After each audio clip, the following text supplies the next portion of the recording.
The Orange Star Prophecy. Donald Trump was never the kind of person anyone looked at and thought, yes, that man will be president one day. He was more the type people described as loud, self-absorbed, and confidently convinced that a constantly applauding audience lived inside his head. And in truth, something did live there. The story began on a rainy New York night, when Trump stepped out of an absurdly expensive steakhouse and accidentally wandered into a strange little antiquarian bookstore. Faded gold letters above the door read, "Obscurus and Sons, Rare Books and Reality Distorters."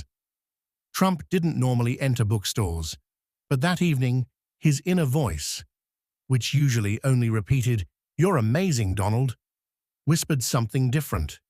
"Go inside." The shop smelled of dust and candle wax. A suspiciously floating cat drifted past. Behind the counter stood a hunched old man whose eyes held the depth of a poorly lit tunnel. "You're the one," the old man said. "The one what?" Trump asked. "The golden-haired anchor." Trump took it as a compliment. The old man pressed a strange orb into his hand. "This is the collective attention condenser. Once activated, people won't be able to take their eyes off you. It won't matter what you say. It won't matter how meaningless it sounds." Trump's eyes lit up. "So, like Twitter?" "Much worse." From that moment on, everything accelerated unnaturally. Trump announced his presidential run, and the universe visibly sighed. During his first speech, he accidentally contradicted himself 3 times in a single sentence, and still received a standing ovation. One advisor later calculated that it was statistically impossible for that many people to nod in unison. Behind the scenes, an invisible team went to work.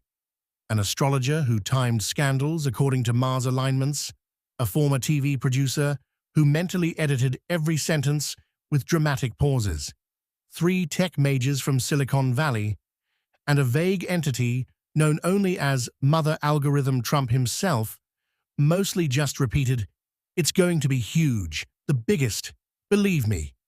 And people believed. Of course, Trump didn't fully understand what was happening. At campaign meetings, he often drifted off. "Wait, why is there a pentagram in this PowerPoint?" "Motivational graphics, sir." "Good. Just add more gold." On election night, strange things occurred.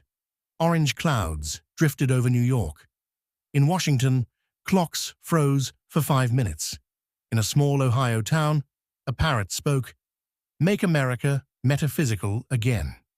When the results were announced, Trump felt both victorious and mildly nauseous. For a moment, a deep voice echoed inside his skull. "Congratulations. You are now officially the epicenter of attention." Trump assumed it was heartburn. As president, he didn't become smarter. He remained narcissistic. He remained impulsive. He remained the kind of man capable of praising himself mid-sentence and then getting offended. But the machine worked. Mystical PR rituals, digital sorcery, absurd media cycles. They all did what they were meant to do: maintain the chaos. Trump was the face, others were the brains, and something else entirely lurked behind it all, simply enjoying the noise. At night, Trump sometimes woke up. He felt millions of eyes watching him at once. He smiled in the dark. "Great job, Donald," he told himself. And somewhere, one dimension over, something applauded.